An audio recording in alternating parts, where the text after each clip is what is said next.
Welcome to the primer video on HIV. Our infectious disease specialist, Dr. Jennifer Schuford, is going to walk you through the most important points about the structure and function of the HIV virus, and also review some of the clinical manifestations and opportunistic infections associated with HIV. We hope you enjoy the video. This is the Micro 23 warm-up. First question, what pathology fits each of the following phrases? So anti-platelet antibodies are associated with ITP, or immune thrombocytopenic purpura. Bamboo spine on X-ray is associated with ankylosing spondylitis. Webbing of the neck and short stature is classic for Turner syndrome. Painful raised lesions on the finger pads, those are Osler's nodes. And you combine that with fever, and that's most likely going to be infective endocarditis. Dry eyes, dry mouth, and arthritis is Sjogren's syndrome. Posterior cervical adenopathy can be seen with Epstein-Barr virus, causing infectious mononucleosis. Could also be seen with cat-scratch disease caused by Bartonella-Henselae, or it could be simply seen with something like acute otitis media. So lots of different things can cause that posterior lymphadenopathy, but those are a few that are worth knowing. And finally, low serum ceruloplasmin is Wilson disease. Next question. Explain why a deficiency of the enzyme that's the rate limiter for the HMP shunt can result in hemolytic anemia. So that rate-limiting enzyme is G6PD, and that generates NADPH. Now, NADPH is used to generate reduced glutathione, which is an important antioxidant in red cells. So without G6PD, the red cells are more susceptible to oxidative damage, and that leads to hemolysis. And the last question, what's the primary energy source in a patient that's not eaten in 2 days? Fatty acids. All right, let's move on to the lecture. Hi, I'm Dr. Jennifer Schuford, and I'm an infectious disease specialist. In this video and in the next one, we'll be talking about HIV and HIV drugs. So we can be frank with each other. I know that many of you hate HIV and you hate HIV drugs. Every drug has like 3 different names. All the names sound the same anyway. But here's the problem. Step 1 kind of likes HIV and HIV drugs. So we're just going to power through this stuff together. Now the first thing that we're going to do is talk about the HIV virus itself. So let's look at this diagram. It's got lots of G's and P's and all these different structural layers. So we're going to review this horrendous thing pretty quickly. HIV has a diploid genome, and this means that it's composed of 2 molecules of RNA.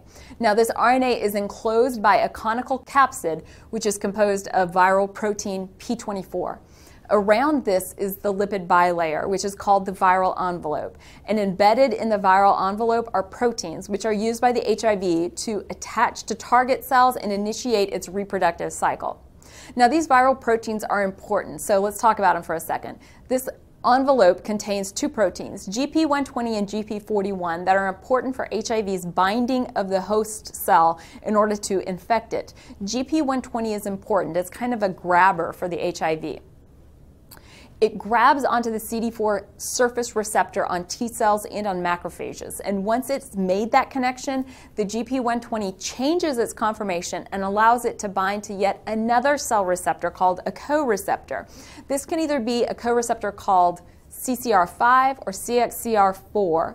This is a concept referred to as tropism. This concept of tropism is important for therapy.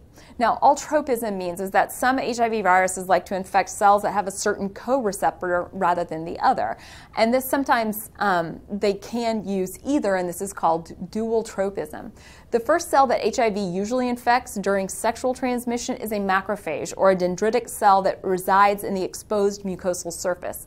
The macrophages and dendritic cells have CCR5 receptors rather than the CXCR4 receptors. So many of the early infections have a CCR5 tropism. However, many more of the CD4 positive T cells that are circulating in the body have CXCR4 co-receptors than CCR5. So there will often be a tropism switch or dual tropism later in the course of the HIV infection. And this is going to be important when we start talking about the therapy that blocks co-receptors. HIV viruses that use only CXCR4 virus receptors are termed X4 viruses, and those that like to use the CCR5 receptor are called R5 viruses. Now, you may have heard that some people are resistant to certain strains of HIV because of the mutation in the CCR5 receptors. What happens is that if you are homozygous for the CCR5 mutation, then an R5 virus will have nowhere to bind for entry, and you're immune. But if you are heterozygous for the CCR5 mutation, then you may just have a slower course of your HIV infection. Now, the other envelope protein that we mentioned is GP41, and this is responsible for fusion and entry of the virus into the host cells. So we'll talk about this in the next video when we're talking about drugs that try to block that GP41 molecule.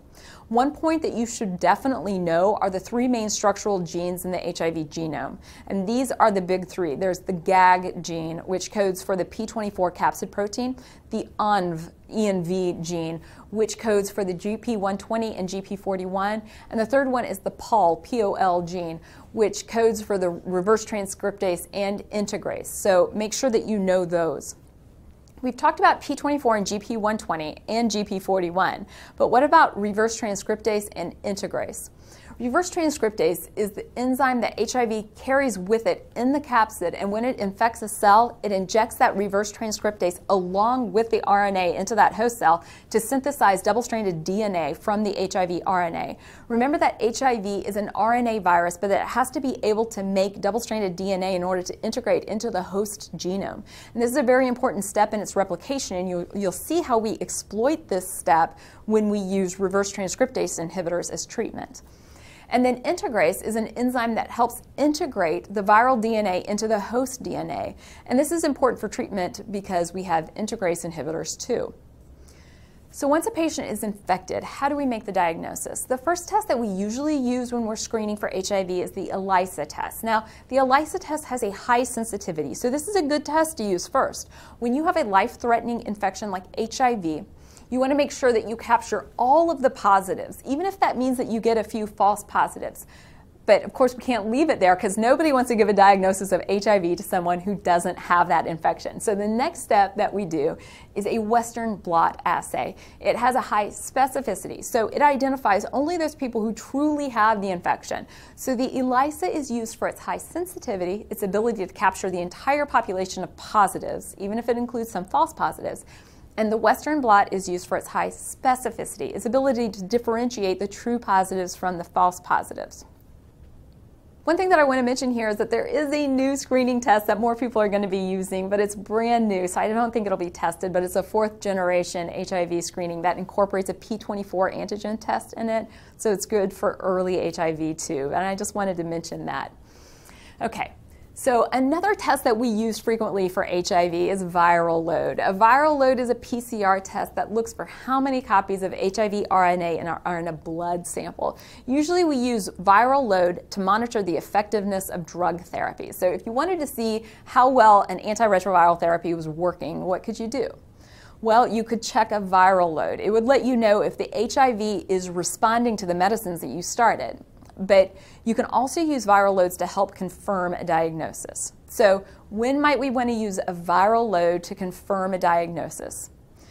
Well, you may remember that the ELISA and the Western blot test look for antibodies to viral proteins. And in the beginning stages of HIV, in acute HIV infection, you just don't have enough antibodies for these tests to be positive. So the ELISA and Western blot often give false negative results in the first 1 to 2 months of the HIV infection, and this is called the window period. The opposite situation occurs in babies, though, that you have false positives in babies who are born to infected mothers because the HIV antibodies from the mom cross through the placenta into the baby. So that HIV antibody is in the baby, but the baby doesn't necessarily have to have an HIV infection. So if you can't use your ELISA and your Western blot to figure out if the baby has HIV, then what can you do? Well, you can use the viral load. So there's 2 good uses of the viral load. One's to see if a person who has been recently exposed to HIV has an acute HIV infection, or to see if a newborn baby of an HIV-positive mother has become infected in the peripartum period. Now, patients who are HIV positive are not automatically diagnosed with AIDS. Some people use those terms interchangeably, but AIDS is the final stage of an HIV infection when that immune system has been significantly affected by HIV. To be given a diagnosis of AIDS, a person must meet certain criteria. It's enough to have a CD4 count of less than 200. So normal CD4 counts are between 500 and 1500. So you can see that when you get to a CD4 count of less than 200, that would represent a huge decrease in the CD4 count. A second way to diagnose AIDS is if the percentage of the CD4 lymphocytes falls below 14%. Remember that HIV infects CD4 cells preferentially and then it destroys them. So when the percentage of CD4 T cells drops below 14% of all lymphocytes, then that means that something has been picking off those CD4 cells specifically, which is what HIV does. And the third way to make a diagnosis of AIDS is when a person who has the HIV infection gets an opportunistic infection or a disease that classically only occurs in people with AIDS. And these are known as AIDS-defining conditions. The most famous one is Pneumocystis jirovecii pneumonia, which is sometimes called PCP. So how long does it take to go from HIV infection to full-blown AIDS? And what's the course of this infection? So don't try to remember every detail of this, but you do need to remember that for the first month after infection, most patients with HIV are asymptomatic. They're not going to feel bad. And remember, your ELISA test and your Western blot tests might also be negative because there's not going to be enough antibodies circulating to actually make those tests positive. About 1 to 2 months after that, many infected people will develop some flu-like or mononucleosis-like symptoms, which is called acute retroviral syndrome. These symptoms, if they occur, can last for several weeks, and then they sort of just spontaneously get better. And then the infected people, the HIV-infected people, enter an asymptomatic period that can go on for years. Most people, and a whole lot of doctors for that matter, never put 2 and 2 together, that the person that had the symptoms of an acute HIV infection, which then became an asymptomatic chronic infection without any symptoms. So slowly, though, during this chronic infection time, the HIV-positive person gets decreasing CD4 counts, and then they start to get symptoms because opportunistic infections begin to happen. Without treatment, the disease course leads to a really low CD4 count. It leads to feeling miserable, wasting opportunistic infections, and then eventually with death. With treatment, HIV patients can extend their life almost to a normal lifespan, but only if they get good therapy and they're very compliant on their medicine. But many HIV patients do eventually get one of those opportunistic infections, and there are also some malignancies that occur more frequently in HIV patients. Because the immune system is involved in destroying neoplastic cells, a crippled immune system will predispose a person to certain malignancies. So let's start off with PCP, because we mentioned that one just a second ago. The organism used to be called Pneumocystis carinii, and it caused pneumonia, so the illness became known as PCP. But now someone's gone and renamed that organism to Pneumocystis jirovecii. So the PCP stands for Pneumocystis pneumonia at this point. We still call it PCP. At any rate, the big things to remember about pneumocystis is that it causes interstitial infiltrates on chest x-ray, especially in patients with a CD4 count below 200. Another type of pulmonary infection that we see in AIDS patients is mycobacterial infections. I'm talking about both TB and Mycobacterium avium complex, or MAC. Sometimes it's also called Mycobacterium avium intracellulare, or MAI, just to kind of make you more confused. So either MAC or MAI, 2 names, same bug. Now, MAC is more prevalent when this CD4 count falls below 50. So you really have to think about these 3 things: pneumocystis pneumonia, TB, and MAC when an AIDS patient presents with pulmonary symptoms. Another infection that we often think of as a pulmonary pathogen is Histoplasma capsulatum, which will often cause mild clinical pulmonary disease in immunocompetent hosts. And maybe you remember that this is associated with bird droppings and with bat droppings, especially in the Ohio River Valley and Mississippi River Valley. And we'll talk about that more on the video on mycology. But again, I was describing what happens in immunocompetent patients. In AIDS patients, it's more of a systemic disease with hepatosplenomegaly, fever, and cough, and especially in AIDS patients with CD4 counts of less than 150. There are also a bunch of nasty neurological infections that we can see in HIV patients. First one I'm going to mention is cryptococcal meningitis. If on your test they give you an AIDS patient with meningitis, you should automatically think cryptococcal meningitis. If they give you an AIDS patient with ring-enhancing lesions on their brain MRI, what do you think should come to mind? Do you know? You need to think about toxoplasmosis. Toxoplasmosis goes with AIDS and ring-enhancing lesions. Now, just so you know, ring-enhancing lesions can also be seen with HIV-associated primary CNS lymphoma.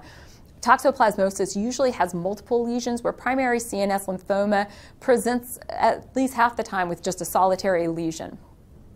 And don't forget about CMV. This is a big one. CMV retinitis occurs most frequently when the CD4 count falls below 50.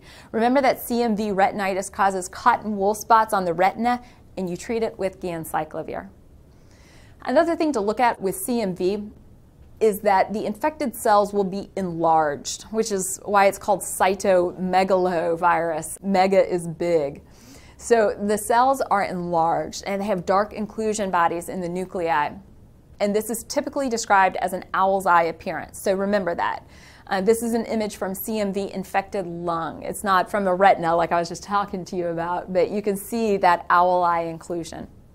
There's another viral disease called PML, progressive multifocal leukoencephalopathy. And PML occurs when you have reactivation of a latent JC virus. So remember that PML goes along with JC virus infection. And then you can also see AIDS dementia, which isn't an opportunistic infection, but it's dementia that's due to the HIV virus itself. Another opportunistic infection that you see in AIDS patients is cryptosporidiosis. This is especially bad in AIDS patients. It causes a chronic diarrhea, watery diarrhea. In immunocompetent people, this is a self-limited disease. But that is not true in AIDS patients. It's a really difficult one to treat and can lead to significant wasting. Another GI tract infection would be oral thrush, which is an infection of the mouth caused by Candida albicans. You see fluffy, cheesy white lesions in the mouth and on the tongue. You can also see esophageal candidiasis, especially when a patient has a CD4 count of less than 100. Esophageal candidiasis can be extremely painful and it makes it really difficult to eat. You can also see oral hairy leukoplakia, which is a shaggy, hairy-looking lesion that's on the sides of the tongue, and it's caused by an EBV infection. It looks a lot like thrush, except that you can scrape thrush off with a tongue blade, but oral hairy leukoplakia, it's not going to scrape off. And then you might want to also write in HSV infections, which can cause oral herpes, and CMV, which can also cause oral infections. Now to talk about those malignancies that are associated with HIV. This happens to be a pretty big list. The most famous one is probably Kaposi sarcoma, which is associated with human herpes virus 8. This causes increased blood vessel production, which is why the lesions look purple. You can see lesions on the skin, mucous membranes, or even in the internal organs like in the lungs. Just briefly, there's another infection to mention here, which is kind of similar to Kaposi sarcoma, in that it also shows a proliferation of blood vessels, and that's bacillary angiomatosis. This is an infection with Bartonella henselae, and it causes a large number of superficial vascular lesions that they're usually pretty small. They look like cherry angiomas. Going back to the malignancies, there are several types of non-Hodgkin lymphoma to look for. One is primary CNS lymphoma, and we just talked about that a moment ago. Now, we mentioned that primary CNS lymphoma caused what radiographic finding? Do you remember? It caused ring-enhancing lesions, which can be confused with cerebral toxoplasmosis. Okay, so another non-Hodgkin lymphoma that you have to think about is large B-cell lymphoma. Both of these lymphomas can be associated with EBV co-infection. And we already discussed oral hairy leukoplakia, which is not a malignancy, but it's also caused by EBV infection in HIV patients. Another cancer in HIV patients that's caused by viral infection would be squamous cell carcinoma of the cervix in women, or squamous cell carcinoma of the anus, especially in men who have sex with men. Both of these cancers are associated with HPV infection, specifically with HPV type 16 and 18. So what do you need to remember about the malignancies associated with HIV? Is that the cancers themselves are often a result of viral infections, either with HHV8, EBV, or HPV.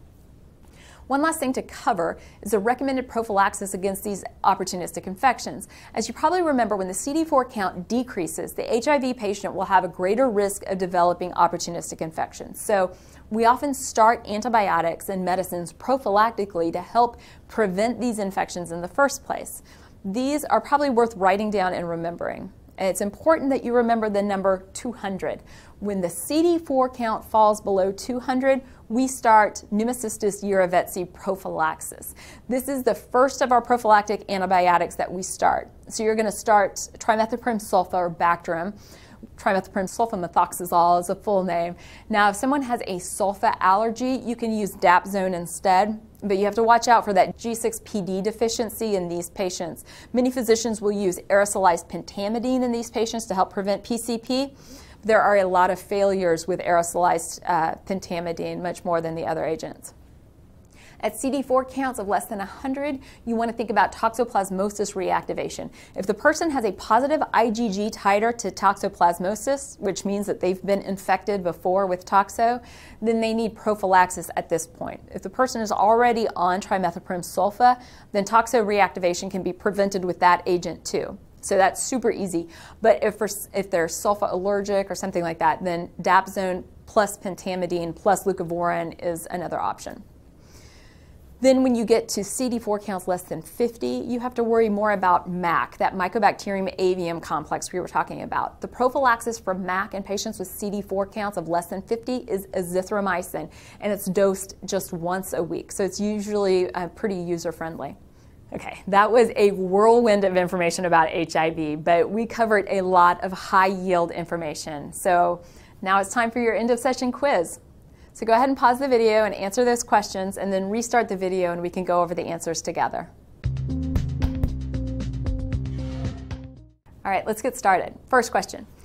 When should a patient with HIV begin prophylactic medication for opportunistic infections? Remember that magic number of 200. PCP prophylaxis begins when CD4 count falls below 200, and we usually use trimethoprim sulfamethoxazole unless they have a sulfa allergy.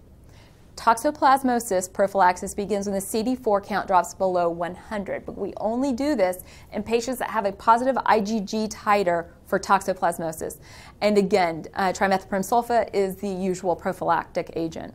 And then the third opportunistic infection that we give prophylaxis for is MAC, Mycobacterium avium complex. And we start prophylaxis with a single weekly dose of azithromycin when the CD4 count falls below 50.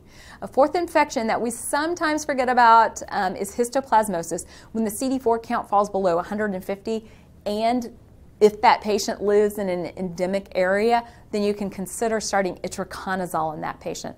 But remember that that patient has to live in an endemic area, which is around the Mississippi River Valley or around the Ohio River Valley. Okay, next. What organisms are known to cause infections in the mouth of AIDS patients?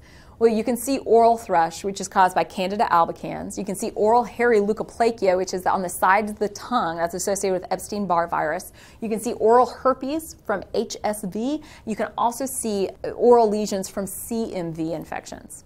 And then the last one, what are 3 structural genes that code for HIV proteins? Remember that POL, P-O-L gene, codes for reverse transcriptase and integrase. The ONV, ENV gene, codes for GP120 and GP41, and the GAG gene codes for the P24 capsid protein. And that's the end of our quiz. Now let's run through a couple of rapid fire facts. If you see dark purple nodules on the skin of an HIV patient, you should think Kaposi sarcoma. If you see big cells with owl's eye inclusions, think CMV. If you see CMV, the treatment that you're going to think of is ganciclovir. And the most common opportunistic infection in HIV patients, Pneumocystis jirovecii pneumonia. And the drug used to prevent pneumocystis pneumonia is trimethoprim sulfa. And that's it for our lecture on HIV. I'll see you next time.